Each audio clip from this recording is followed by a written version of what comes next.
निर्णायक मोदी का मैं नमस्कार करता हूँ। इन्होंने अपना अमूल्य मूल्यवान समय हमें दिया। मेरा विषय है एक भारत श्रेष्ठ भारत। कुछ पंक्तियों के साथ मैं अपनी बात करना चाहता हूँ। क्षमा सोभती उस भुजन को, क्षमा सोभती उस भुजन को जिसके पास गरल है। क्षमा सोभती उस भुजन को जिसके पास गरल है, उसका क्या जो दंतहीन विष रहित विहीन सरल है। इसका अर्थ यह हुआ कि क्षमा उसी व्यक्ति को सोचती है जो क्षमा करने लायक होता है, और उसको क्या जो अपने अंदर अहंकार को लेकर, अपनी बातों को लेकर अपने को श्रेष्ठ मानकर चलता है, उसको क्षमा करने से दूर रखती है। मेरा विषय है एक भारत श्रेष्ठ भारत। भारत, हम सभी उस देश के निवासी हैं। हम उस देश में, मध्य प्रदेश राज्य में सतना जिले और रीवा जिले में ये प्रतियोगिता आयोजित हो रही है। उस जिले में, एक छोटे से जिले में हम सभी भारतवासी निवास करते हैं। भारत कई राज्यों से मिलकर बना एक संपूर्ण, उनके 28 राज्यों से और 8 केंद्र शासित प्रदेशों से मिला एक पूर्ण गणराज्य वाला, गणतंत्र वाला एक देश है, जो अपनी सार्वभौमिक तत्वों, नदियों, पहाड़ों और लोकतंत्रों से मिलकर बना एक श्रेष्ठ भारत है। भारत की यदि हम बात करें तो भारत में कई प्रकार की जातियां और अनुसूचित जातियां, जनजातियां, धर्म वगैरह कई प्रकार के लोग एक साथ निवास करते हैं, और वो अपने अपने धर्मों को मानते हैं, अपने अपने धर्मों की पूजा करते हैं और अपने अपने धर्मों को श्रेष्ठ मानकर उनके अनुसार बताए, धर्मों के अनुसार बताए गए कार्यों पर चलते हैं। और ईश्वर द्वारा प्रदत्त उनके धर्मों में ईश्वर ने उनको किस प्रकार से मानव सेवा करने को कहा है, किस प्रकार से जीवन यापन करने को कहा है, वो चीज अपने धर्मों से सीख कर अपने नैतिक जीवन में, अपने व्यवहारिक जीवन में उस बात को उतारते हैं और अपने कर्तव्य पथ पर, या मैं कहूँ अपने जीवन निर्माण का जो पथ है, उस पर वो चल पड़ते हैं।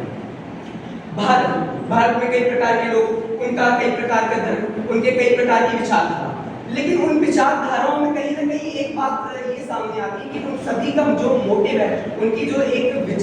मैं कहूँ विचारिता है कि सिर्फ और सिर्फ भारत के प्रति, देश के प्रति, अपने राष्ट्र के प्रति उनको किस प्रकार से समर्पित रहना है, उनको अपने राष्ट्र के प्रति किस प्रकार के व्यक्तिगत कार्यों को करना है कि जिससे हमारा देश जो वर्तमान में किस क्षेत्र में है और भारत की जो पहचान वैश्विक पटल पर भारत को किस प्रकार से लोग देखें,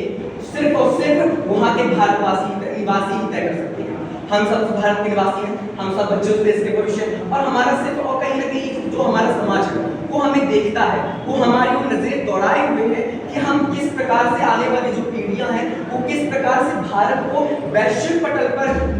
वैश्विक मंच पर किस प्रकार से भारत को प्रस्तुत करती हैं, बताते हैं कि आज भारत का जो स्थायित्व है और भारत को जो या पिछले समय में कहा जाता था कि भारत एक सोने की चिड़िया देश है, उस समय भारत में कई प्रकार की खनिज संपदा, न जाने क्या क्या चीजें, नालंदा विश्वविद्यालय में ऐसी चीजें पढ़ाई गई हैं जिनका आज वैज्ञानिक आज प्रमाण पूछ रहे हैं। आज वैज्ञानिकों को पता चल रहा है, जबकि भारत ने वो कई जो प्रमाण है वो कई वर्षों के पहले हमारे चाणक्य, आर्यभट्ट, इन्होंने ना जाने कितने महर्षि ऋषियों ने भारत की जो प्रमाणिकता है, भारत की जो प्रमाण है और वैज्ञानिक प्रमाण है, उनको प्रस्तुत कर चुके हैं। लेकिन ऐसी दशा बीच में आई भारत की, जब भारत एक समय गर्त में चला गया, लेकिन आज वो समय धीरे धीरे हम सबसे दूर जाता दिख रहा है। वो हम सब अपने परिवेश में, हम अपने समाज में, हम अपने देश में उस परिवेश को आते जाते हुए देख रहे हैं कि किस प्रकार भारत उन सब गर्त से निकलकर आज ऊंचाइयों की ओर किस प्रकार से बढ़ रहा है। और उस भारत, एक भारत का अर्थ है एकता, एकता का एकता में शक्ति है कहते हैं, एकता में शक्ति। इसका अर्थ क्या? इसका अर्थ इस प्रकार से हम लोग लगा सकते हैं कि भारत में कई समुदाय, अब समुदाय है, उनकी अलग अलग विचारधारा है, लेकिन विचारधाराओं का सिर्फ एक प्रेरणा स्रोत रहना चाहिए, भारत की समर्थ शक्तिवान बनाना। भारत को विश्व के मंच पर हमको समर्थ शक्तिवान प्रस्तुत करना है। भारत को चाहे वो आर्थिक स्तर पर हो, सामाजिक स्तर पर हो, वैज्ञानिक स्तर पर, खेल स्तर पर, यदि किसी भी स्तर की हम बात करें, शिक्षा के स्तर पर बात करें, तो हमको भारत का जो प्रमाणिकता है, भारत की जो वैश्विक ख्याति जिसे हम एक प्रकार से कह सकते हैं, उसको वैश्विक पटल पर रखना, यह हमारी सबसे बड़ी मानसिकता होनी चाहिए। श्रेष्ठ भारत का यदि हम बात करें तो भारत को श्रेष्ठ बनाने के लिए हम कार्य क्या कर सकते हैं? सबसे बड़ा मुद्दा आता है कि भारत के लिए हम ऐसे क्या कार्य करें, हमारे भारतीय समाज के लोगों द्वारा, हमारे समुदाय द्वारा, कई जातीय बंधुओं के द्वारा किस प्रकार ऐसे कार्य किए जाए लोगों के द्वारा कि हम भारत को एक श्रेष्ठ निर्माण भारत में हम विश्व के सामने प्रस्तुत कर सकें।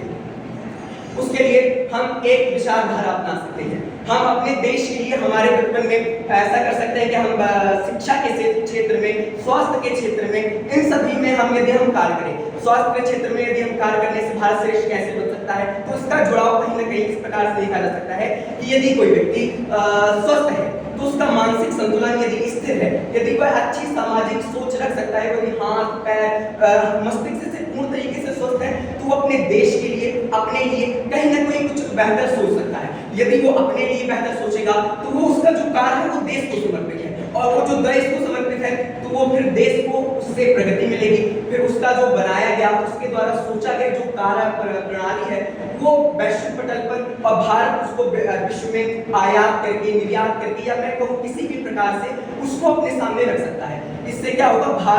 जो व्यक्ति ने कार्य सोचा है उसको भारत के श्रेष्ठ बनाने में एक प्रमुखता मिलेगी। दूसरी बात शिक्षा, यदि हम शिक्षा के क्षेत्र में भी बढ़ोतरी कर दें तो शिक्षा के क्षेत्र में बढ़ाने से यह होगा कि